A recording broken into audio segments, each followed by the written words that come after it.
Finally हम धीरे धीरे करके वायरस के इस जाल से निकल ही रहे थे। केसेस भी कम होने शुरू हो गए थे और ग्लोबली सभी देशों की इकोनॉमी भी पूरी रफ्तार से ग्रो कर रही थी। पर फिर से कोरोना वायरस ने दस्तक दे दी और ये कोरोना वायरस का एक न्यू और म्यूटेटेड वेरिएंट है, मतलब कि पहले से कहीं ज्यादा इफेक्टिव और डेडली। और ये सब मैं नहीं कह रहा हूँ, बल्कि टॉप की मीडिया वेबसाइट ने अपने आर्टिकल्स में मेंशन किया है, like India TV news, Hindustan times और डीएनए ने भी। देखो, हम सब बहुत अच्छे से जानते हैं कि वायरस म्यूटेट करते हैं और मैंने एक पुरानी वाली वीडियो में ये बताया भी था कि कोरोना वायरस म्यूटेट करता है और आगे भी करेगा।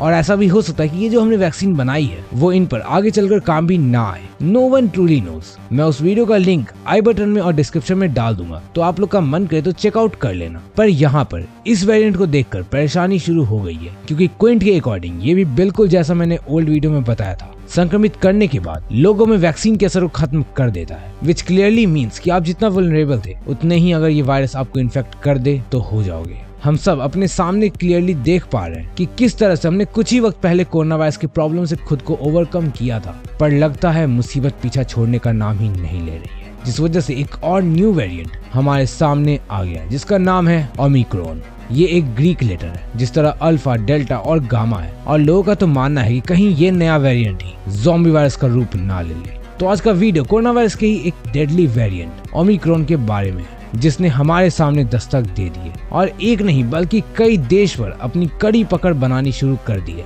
तो चलो जानते हैं इससे जुड़े हर एक सवाल के जवाब कि क्या ओमिक्रॉन वेरिएंट कोरोना वायरस के बाकी सभी वेरिएंट से बहुत ज्यादा खतरनाक है। इस वायरस के स्ट्रेन अभी कहां और किस देश में मिले हैं। क्या हमें एक बार और फिर से महामारी के कारण लॉकडाउन में रहना पड़ेगा, और क्या सही में यही है वो डेडली वायरस जिससे ज़ॉम्बी वायरस और ज़ॉम्बी एपोकलिप्स की शुरुआत और मानव जाति का अंत होगा। तो थोड़ा इंतजार करो, इन सब सवालों का जवाब देगा ये मनबुद्धि वाला। कोरोना वायरस यानी कि 2020 और 21 में पूरी इंसानियत को आर्थिक, मानसिक और शारीरिक हर रूप से करोड़ों लोगों को परेशान करने वाला वायरस। दिन बीते, महीने बीते और साल भी, पर हर बार एक नई तरीके से कोरोना वायरस हमारे सामने आ गया। कभी ब्लैक फंगस, कभी येलो फंगस के रूप में, तो कभी मार्बर्ग वायरस के रूप में। और जब इतनी सारी परेशानी हमें आसपास होते हुए दिखी तो ऐसा सोचना बिल्कुल ऑब्वियस है कि क्या कोरोना वायरस का न्यू वेरिएंट यानी कि ओमिक्रॉन ज़ॉम्बी वायरस का तो रूप नहीं ले लेगा। पर ये जानने से पहले कि ओमिक्रॉन हमें कितना अफेक्ट करता है, हमें पहले ये जान लेना चाहिए कि ओमिक्रॉन है क्या और क्यों सिर्फ एक दिन के अंदर यूट्यूब पर इससे रिलेटेड कई सारे वीडियोस अपलोड हो चुकी हैं।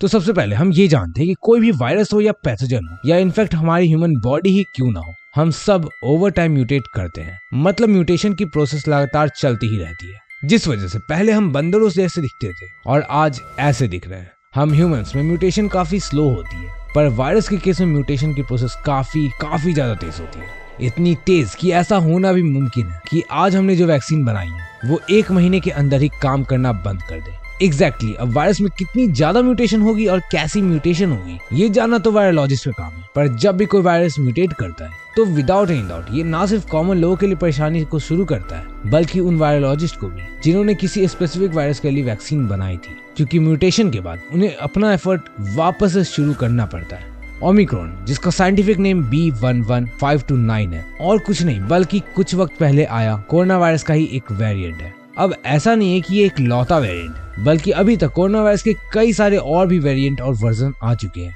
पर सबसे ज्यादा सुर्खियों में फिलहाल यही है। और ये कितना खतरनाक है ये आप इसी से समझ जाओ कि कोरोना वायरस के इस वेरिएंट का या इस वर्जन का खौफ इतना ज्यादा है कि अमेरिका, तुर्की, कनाडा और ब्रिटेन जैसे देशों ने कई सारे देशों से आने वाली फ्लाइट पर बैन लगा दिया है। और एबीपी न्यूज के अकॉर्डिंग भारत भी इनफैक्ट इसकी वजह से अभी ट्रैवलिंग रिस्ट्रिक्शन लगाने की सोच रहा है। अब देखो, जैसा मैंने बताया, म्यूटेट होना किसी भी वायरस के लिए बहुत कॉमन है, पर जो चीज ओमिक्रॉन को बाकी किसी भी कोरोना वायरस के वेरिएंट से अलग बनाती है वो है ये 3 चीजें। पहला, जितना साइंटिस्ट ने एक्सपेक्ट भी नहीं किया था, कोरोना वायरस का ये वेरिएंट उससे भी कहीं ज्यादा तेजी से म्यूटेट हो रहा है। दूसरा, कि ओमिक्रॉन अपने स्पाइक प्रोटीन पर सबसे ज्यादा नंबर ऑफ म्यूटेशन कैरी करता है, जो कि 30 से भी ज्यादा होती है। और तीसरा, कि ये अभी तक कोरोना वायरस का पाया जाने वाला सबसे फास्टेस्ट वेरिएंट है।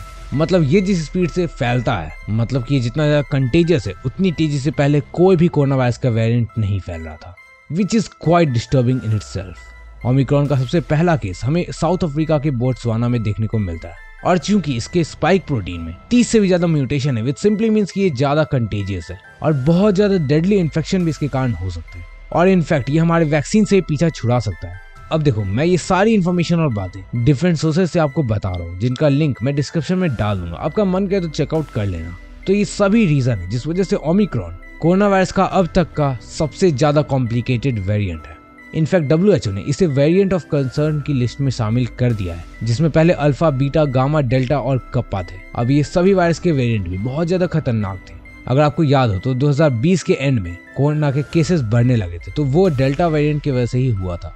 तो आप समझ सकते हो कि ये कितना ज्यादा खतरनाक है। और कई जगह ऐसा भी स्पेकुलेट किया जा रहा है कि ओमिक्रॉन के कारण हमें थर्ड वेव देखने को भी मिल जाए। अब देखो, जो भी हो, हम ऐसा कह सकते हैं कि ठंड के कारण कोरोना वायरस एक बहुत डेडली गिफ्ट लेकर आ गया है, जिसको किसी ने भी मांगा नहीं था। वैसे ये जानने से पहले कि क्या ये वायरस ज़ॉम्बी एपोकलिप्स को ट्रिगर कर सकता है, तो यार कमेंट में वायरस लिख देना। और अगर आप इंस्टाग्राम पर हो तो वहाँ आओ, थोड़ा चैटिंग करते हैं। अब देखो, ज़ॉम्बी एपोकलिप्स इससे होगा या नहीं, या अगर इससे ज़ॉम्बी एपोकलिप्स होगा तो क्या हम इससे बच पाएंगे। तो समझो, ये कहना थोड़ा मुश्किल है, क्योंकि चाहे ये वायरस कितना ही डेडली क्यों ना हो, फिलहाल तो इससे इन्फेक्टेड लोगों में ज़ॉम्बी जैसे कोई भी सिम्टम देखने को नहीं मिल रहा है। और अभी साइंटिस्ट के पास स्पेसिफिक डाटा भी नहीं है। कि ये वायरस यार 1-2 दिन पहले ही चर्चा में आना शुरू हुआ है, तो हमारे पास इस वायरस को स्टडी करने के लिए प्रॉपर डाटा अवेलेबल नहीं है।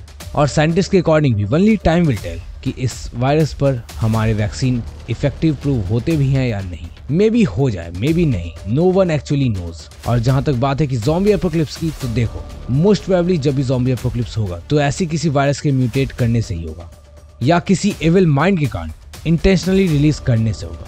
पर देखो, कोरोना वायरस के इस वेरिएंट से ज़ॉम्बी एपोकलिप्स की शुरू होने के चांसेस कम है, क्योंकि अगर ऐसा कुछ हुआ होता तो मैं सबको सबसे पहले अलर्ट ऑलरेडी कर दिया होता। और फिलहाल ऐसा कहना कि इससे ज़ॉम्बी वायरस की शुरुआत होगी थोड़ा गलत होगा, क्योंकि पहले भी एक बार मार्बर्ग वायरस, जो कि बहुत ज्यादा डेडली वायरस था, वो भी फैलना शुरू किया था, पर वो भी अफ्रीका के ही रेंज में आकर शांत हो गया और वहां से बाहर नहीं आया। बाकी जो भी हो, गवर्नमेंट, साइंटिस्ट और भी कई लोग अब ऐसे ही वायरस को कंटिन्यूअसली मॉनिटर कर रहे हैं। तो अगर समहाउ ज़ॉम्बी वायरस फैलना शुरू होता है तो we will soon get to know, बिल्कुल जिस तरह हमें एक दिन के अंदर ही इस वायरस की पूरी कहानी पता चल गई थी। तो फिलहाल जब तक ज़ॉम्बी एपोकलिप्स शुरू नहीं होता है, ज़ॉम्बी से बचने की तैयारी में लगे रहो, क्योंकि नो वन नोज कब हमें किसका सामना करना पड़ जाए। तो ज़ॉम्बी से बचने के लिए उन पर अटैक करने से भी बेहतर है कि हम ऐसी किसी जगह पर छिप जाए जहां हमें कोई भी प्रॉब्लम ना हो और ज़ॉम्बीज भी हमें ना पकड़ पाए। तो अगर आपको ज़ॉम्बी से छिपने की सबसे बेस्ट जगह के बारे में जानना है तो लेफ्ट साइड पर क्लिक करके देख लेना। और अगर आपको आई एम लेजेंड में दिखाए गए क्रिप्टन वायरस के बारे में जानना है तो राइट साइड पर क्लिक करके देख लेना। बाय।